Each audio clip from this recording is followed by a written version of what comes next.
નમસ્કાર. દિવસભરના તાજા સમાચારોમાં તમારું સ્વાગત છે. તમારી સાથે હું છું પિનલગીરી ગોસ્વામી. સમાચારો વિસ્તારથી જાણીએ એ પહેલા મહત્વના સમાચારો ઉપર એક નજર. નમસ્કાર મિત્રો. આજે તારીખ 25 ફેબ્રુઆરી 2025 છે અને વાર છે મંગળવાર. મહત્વના સમાચારો ઉપર એક નજર. 18,000 આવા ઇલીગલ ભારતીયોની ઓળખ થઈ ગઈ છે તેવું ટ્રમ્પે જણાવ્યું છે. ત્યારે આગળ વાત થશે પ્રધાનમંત્રી કિસાન સન્માન નિધિના 6 વર્ષ પૂર્ણ થઈ ગયા છે. ત્યારે વાત થશે ગુજકેટ પરીક્ષાની તારીખ જાહેર કરી દેવામાં આવી છે. તારીખ આ વિડીયોમાં તમને મળવાની છે. આગળ વાત થશે રેખા ગુપ્તાએ દિલ્હીના સીએમ તરીકેના શપથ લઈ લીધા છે. ત્યારે આગળ વાત થશે ટેટ અને ટાટ ઉમેદવારોના વિરોધ અંગે શિક્ષણ મંત્રીનું મોટું નિવેદન સામે આવ્યું છે. ત્યારે વાત થશે બ્રેકિંગ ન્યૂઝ આવી રહ્યા છે. બાંગ્લાદેશ એરફોર્સ બેઝ ઉપર મોટો હુમલો થયો હોવાના અહેવાલ મળી રહ્યા છે. ત્યારે આગળ વાત થશે ડોનાલ્ડ ટ્રમ્પે હજારો લોકોને રજા ઉપર મોકલી દીધા છે અને તેમનું કડક વલણ પણ સામે આવી ગયું છે. ત્યારે આગળ વાત થશે અહીં ફ્લાઇંગ કારનું સફળ રીતે લેન્ડિંગ અને ટેક ઓફ થયું છે.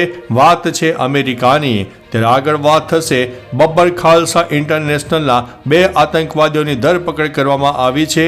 વાત છે પંજાબની. ત્યારે આગળ વાત થશે પાકિસ્તાન સામે જીત બાદ પોઈન્ટ ટેબલમાં ભારતે હવે છલાંગ લગાવી દીધી છે. ત્યારે આગળ વાત થશે ટીમ ઇન્ડિયાની જીત ઉપર નાચી ઉઠ્યા હતા અમિતાભ બચ્ચન. ત્યારે આગળ વાત થશે ગરમીથી શેકાવા માટે મિત્રો તૈયાર થઈ જાઓ, ગરમી ભૂકા બોલાવશે. ત્યારે આગળ વાત થશે અમેરિકામાં ફાયરિંગની 2 ઘટનાઓમાં 3ના મોત થયા હોવાના અહેવાલ છે. હવે મિત્રો સમાચાર વિસ્તારથી.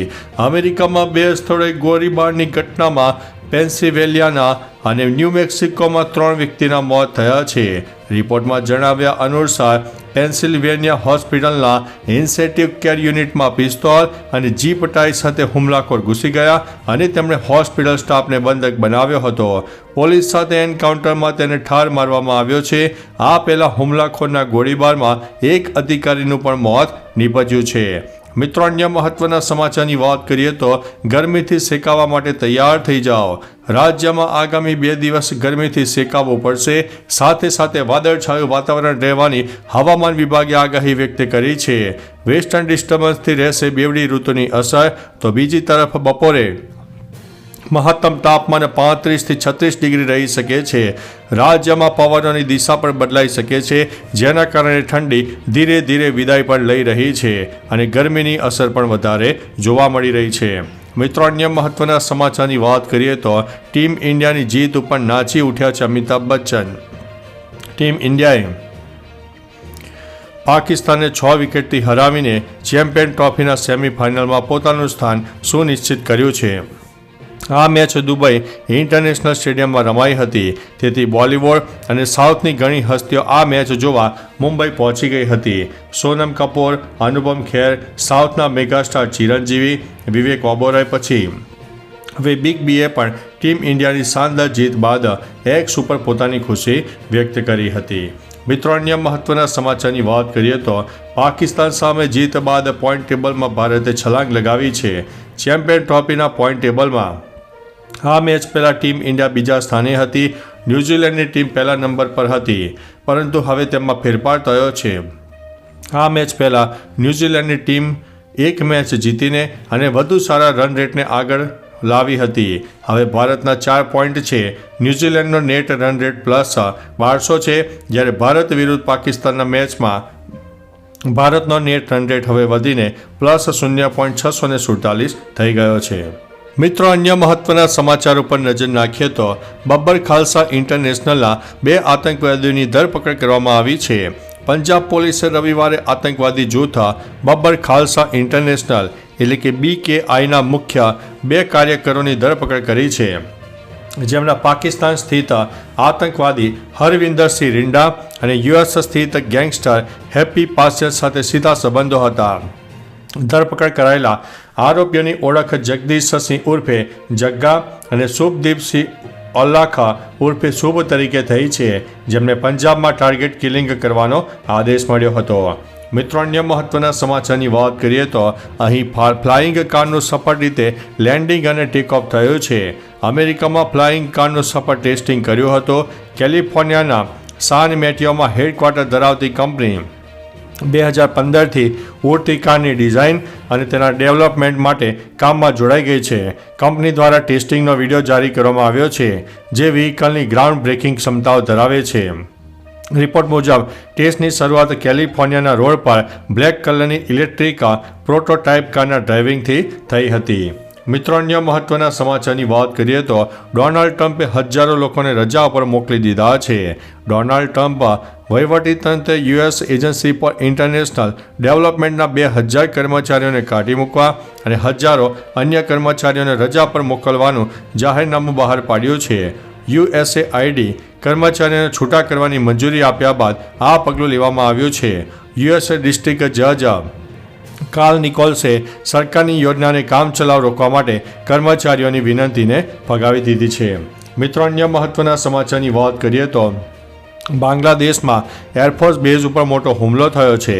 બાંગ્લાદેશમાં હોબાળા ઓછા થવાનું નામ નથી લઈ રહ્યું ત્યારે હવે બાંગ્લાદેશના એરફોર્સ બેઝ ઉપર હુમલો કરવામાં આવ્યો છે. ઢાકા ટ્રિબ્યુન્સનું માનીએ તો કોક્સ બજાર નજીક એરફોર્સ બેઝ પર બદમાશોના એક જૂથે અચાનક હુમલો કર્યો હતો. આ હુમલા બાદ વાયુસેના જવાબી કાર્યવાહી કરી રહી છે. મિત્રો, અન્ય મહત્વના સમાચારની વાત કરીએ તો ટેટ ઉમેદવારોના વિરોધ અંગે શિક્ષણ મંત્રીનું મોટું નિવેદન.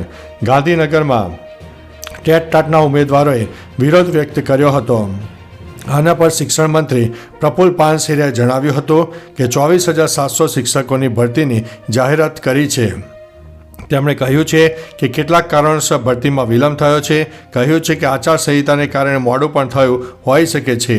કોઈની દોરવણીમાં આવીને આંદોલન ન કરો. સરકારે કમિટમેન્ટ આપ્યું છે તે પ્રકારે ભરતી પણ થઈ જશે. મિત્રો, અન્ય મહત્વના સમાચારની વાત કરીએ તો રેખા ગુપ્તાએ સીએમના શપથ લીધા છે. દિલ્હી વિધાનસભાનું સત્ર શરૂ થઈ ગયું જેમાં નવા સીએમ રેખા ગુપ્તા અને દિલ્હી સરકારના મંત્રીઓ શપથ લીધા. પ્રોટેમ સ્પીકર અરવિંદર સિંહ લવલીએ સૌથી પહેલા સીએમ રેખા ગુપ્તાને શપથ લેવડાવ્યા હતા. આ વિધાનસભા સત્ર 27 ફેબ્રુઆરી સુધી ચાલશે જેમાં સ્પીકર અને ડેપ્યુટી સ્પીકરની પસંદગી પણ થશે. સીએમ રેખા ગુપ્તાએ રવિવારે જણાવ્યું હતું કે CAGના તમામ 14 પેન્ડિંગ રિપોર્ટ વિધાનસભાના આ સત્રમાં રજૂ થનારા છે. મિત્રો, અન્ય મહત્વના સમાચારની વાત કરીએ તો ગુજકેટની પરીક્ષાની તારીખ જાહેર થઈ છે. ગુજકેટની પરીક્ષા 23 માર્ચ રવિવારના રોજ સવારે 10 કલાકથી બપોરના 16 કલાક દરમિયાન જિલ્લા કક્ષાના કેન્દ્રો ઉપર યોજાશે. ગુજરાત સરકારના શિક્ષણ વિભાગે આ માહિતી આપી છે. મિત્રો, અન્ય મહત્વના સમાચારની વાત કરીએ તો પ્રધાનમંત્રી કિસાન સન્માન નિધિના 6 વર્ષ પૂર્ણ થયા છે. પ્રધાનમંત્રી કિસાન સન્માન નિધિના 6 વર્ષ પૂરા થવા પર સીએમ ભૂપેન્દ્રભાઈ પટેલે ખેડૂતોને સુખ સમૃદ્ધિથી સફળ જીવનની શુભકામનાઓ પાઠવી હતી. પીએમ મોદીના નેતૃત્વમાં બીજથી બજાર સુધી અન્નદાતાની હંમેશા પડખે રહી છે સરકાર. આ યોજના હેઠળ દર વર્ષે ₹6,000 સીધા ખેડૂતોના બેંક ખાતામાં જમા થાય છે. કૃષિ બજેટમાં છેલ્લા એક દશકમાં 5 ગણો વધારો થયો છે. લાખો કિસાનોને વ્યાજના દેવામાંથી મુક્તિ મળી છે. મિત્રો, અન્ય મહત્વના સમાચારની વાત કરીએ તો ટ્રમ્પે કહ્યું છે કે 18,000 આવા ઇલીગલ ભારતીયોની ઓળખ થઈ છે. ટ્રમ્પ સરકારે ચેતવણી આપી છે કે 18,000 આવા ઇલીગલ ભારતીયોની ઓળખ થઈ ગઈ છે અને અમારી રડારમાં છે. યુએસની સખત કાર્યવાહીથી અમેરિકામાં ગેરકાયદેસર રહેતા અંદાજિત 7.25 લાખ ભારતીયોના જીવ પડીકે બંધાયા છે. અમેરિકામાં વીકમાં 40 કલાકથી વધુનો પેરોલ ન આપી શકો અને આપો તો ઓવરટાઈમ આપવો પડે. પણ આપણા ગુજરાતી તો અહીં 30 દિવસ જોબ કરતા હોય છે. તો ચાલો મિત્રો, ફરીથી દેશ અને દુનિયાના સુપરફાસ્ટ સમાચાર લઈને મળતા રહીશું. ત્યાં સુધી અમને રજા આપશો. નમસ્તે.